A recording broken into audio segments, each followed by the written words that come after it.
Please listen and pray for Robert Peterman as he finds himself in dire need of your prayers.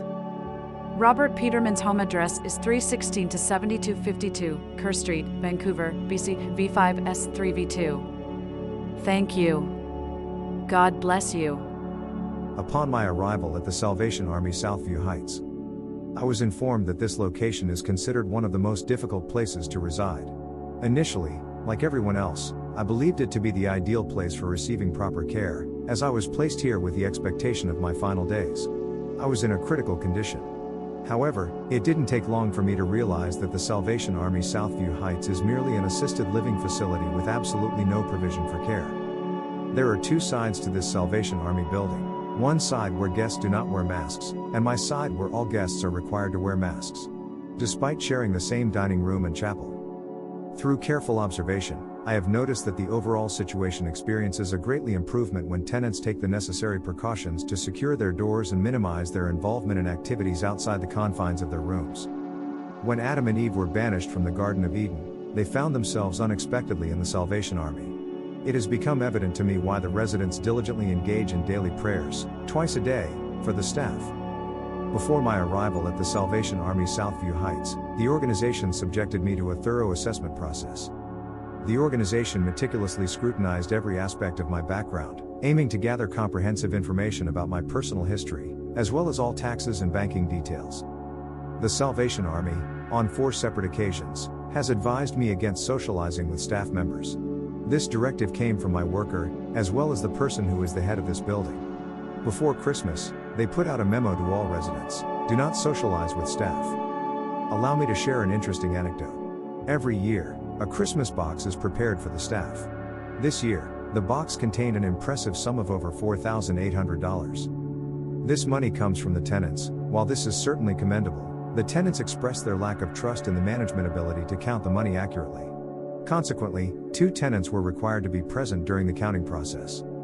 Before I arrived at the Salvation Army, I was enrolled in the Shelter Aid for Elderly Renters, SAFER, program, which provided me with monthly benefits exceeding $300 for rent. This program was a lifeline for me, ensuring that I could afford a safe and comfortable place to live as an elderly individual on a fixed income. However, to my disappointment, this valuable benefit was discontinued. Because I moved into the Salvation Army, the reason behind this decision is that the funds previously allocated from SAFER to the tenants have been redirected to support the expenses incurred by the Salvation Army during everyone's stay here. The SAFER statement suggests that the Salvation Army is collecting funds in the names of tenants who are unaware of SAFER, which stands for Shelter Aid for Elderly Renters. This program provides financial assistance to eligible elderly tenants on fixed incomes to help cover the costs of their monthly rent. However, the fact that none of the tenants are aware of SAFER raises concerns about transparency and communication. The reason I was enrolled in the Shelter Aid for Elderly Renters, SAFER, program is that I am only making $1,614.78 per month. I moved into the Salvation Army on March 1, 2021.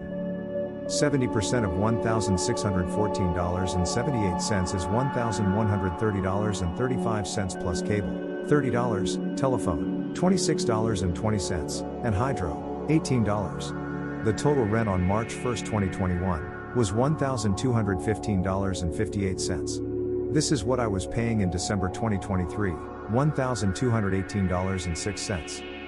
The Salvation Army says you must file your income taxes with the CRA every year to be eligible for a publicly subsidized income-tested client rate. As a diligent and meticulous individual, I have consistently filed my taxes with utmost accuracy year after year, maintaining an exemplary record of 100% compliance. On October 10, 2023, the Salvation Army said I made $26,290.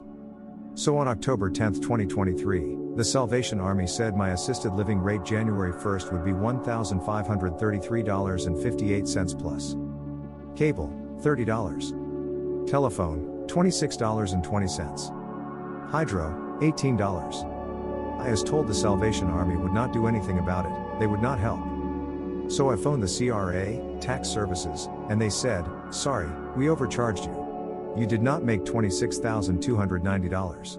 You only collected $1,614.78 per month. That does not add up to $26,290. So we will fix it. Then on October 14, 2023, the Salvation Army sent me a letter. The Salvation Army said my assisted living rate on January 1st would be $1,143.86 plus. Cable, $30. Telephone, $26.20. Hydro, $18. Then on December 27th, the Salvation Army said my assisted living rate January 1st would be $1,275.28 plus. Cable, $30. Telephone, $26.20. Hydro, $18. I've been told that the Salvation Army does not care what my bank said, they have their own way to do things. There was not enough money in the bank, so my rent check bounced. On January 9th, 2024, the Salvation Army gave me a letter. My rent now is $1,275.28 plus $74.20. Total rent $1,349.48. On January 10th, 2024, I went to my bank and got a money order for $1,218.06. I did not give the Salvation Army the $1,349.48. I have not received a receipt from the Salvation Army for the money order I provided them. I suspect it may result in an eviction notice. Consequently, I believe I will need to purchase a tent. It is unfortunate that this situation arises, and I can only hope for the arrival of summer.